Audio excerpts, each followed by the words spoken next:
Periya union বিএনপির উদ্যোগে বন্যায় ক্ষতিগ্রস্তদের মাঝে খাবার বিতরণ। দেশ বাংলা নিউজ 24, সময়ের সাথে তারুণ্যের পথে।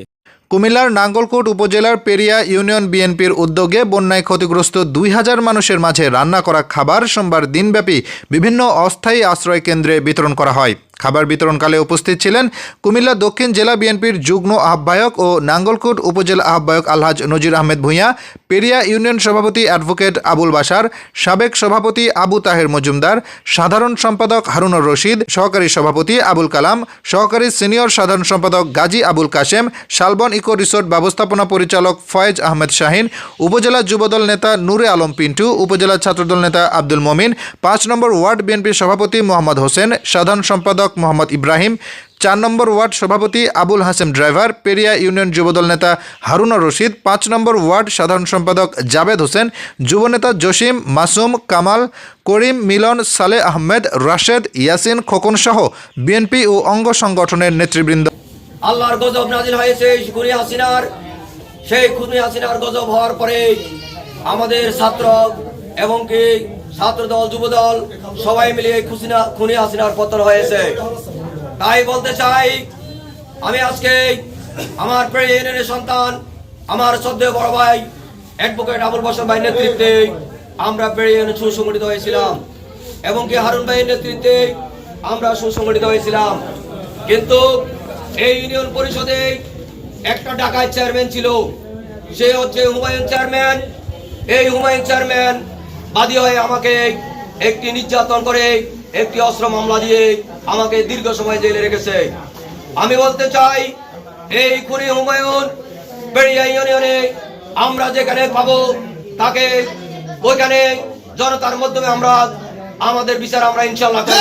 যে হামিদ চেয়ারম্যান এই পেরিয়া ইউনিয়নে দুর্নীতি করে আমাদেরকে ইউনিয়ন পরিষদে আসতে দেয় নাই, আমি আপনাকে বলতে চাই, যদি আপনি এবং কি আমাদের বিএনপির নেতা কর্মী তাদের সাথে স্বজনপ্রীতি করে এবং কি রাত্রের অন্ধকারে তাদেরকে জায়গা দেয়, তাহলে আমরা অ্যাডভোকেট বশর ভাইয়ের নেতৃত্বে আমরা থাকবো না।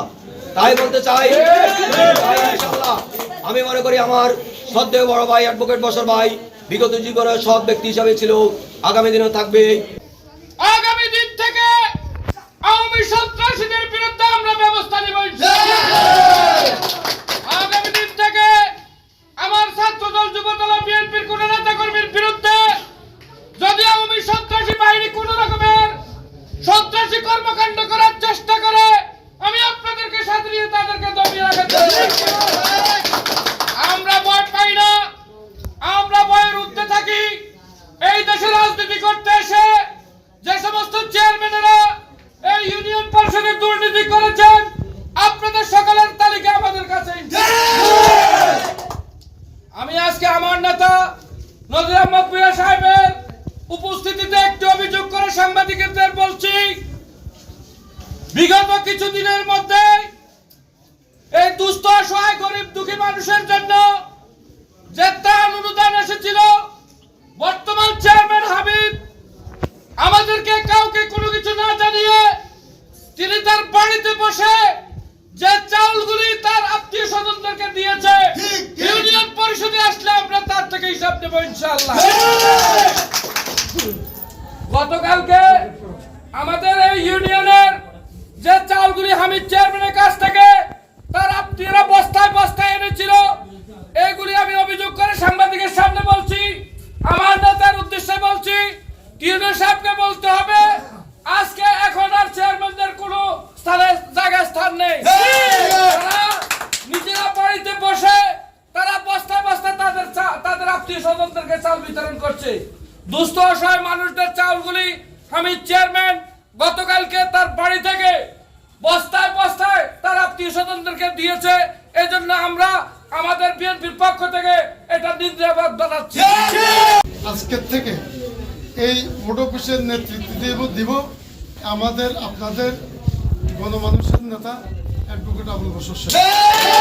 এখন কোনো আওয়ামী লীগের চেয়ারম্যান এখানে বসতে পারবো না।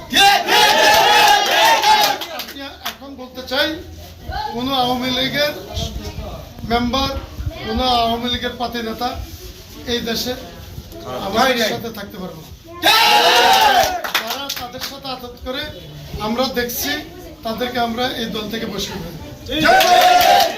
আমরা আমাদের সাথে এখন সুদিনে রাত্রে বিএনপি, দিনে বিএনপি করবো, রাত্রে আওয়ামী লীগ করবো, রাত্রে আওয়ামী লীগ করবো, দিনে বিএনপি করবো। এই সমস্ত লোক কেউ যাতে আমাদের দলের মধ্যে আসতে না পারে। আমরা 19 বছর 2 মাস, আমরা একদম 15 বছর আমরা ঘরে শুতে পারিনি। আমরা তাদের জন্য ভোট দিতে পারিনি। আমরা তাদেরকে দেখব আগামী 70 বছর পর্যন্ত এই দেশে যাতে কোনো আওয়ামী লীগ এই জেনারেশন